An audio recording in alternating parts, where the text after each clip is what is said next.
Whether or not you think you have rules in your family, the fact of the matter is we have rules about everything. They just might not be articulated for our kids.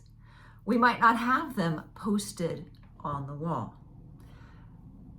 A rule is basically, given situation A, how am I going to respond? So, for example, you may have a rule about money doesn't grow on trees. And you may not have thought of it in that way, like, oh, money doesn't grow on trees. Like maybe no adult said that to you when you were young.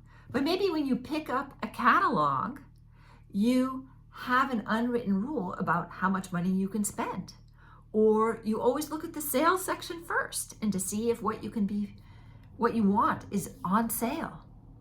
That's a rule. And it may or may not be articulated. One of the things that I do in my clarity workshop is we look at what are our rules? What are the little guidelines and sayings that we live by, whether or not we have articulated them to our kids? Because a lot of what we follow through on is something that came from our childhood. For example, I cannot let the water run without hearing my father remind me, we live in California, there's a drought, turn off the water. So there is this little message that's constantly running in my head. I can turn on the water, I can use it. If I turn away to do something and I have forgotten to turn it off, immediately this rule from my childhood comes in. Now, as an adult, recognizing that, I get to decide, does it have to be turned off in the nanosecond? Or can I do one thing? Can I reach for one thing before I turn the water off?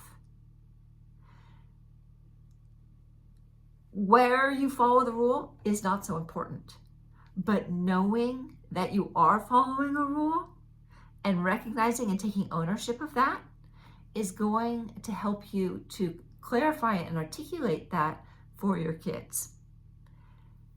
And it's going to help them have a better understanding of where the limit is, where the boundary is.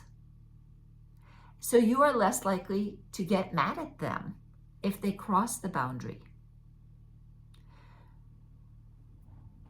So think about, what are the rules, conscious or unconscious, that are operating in your household?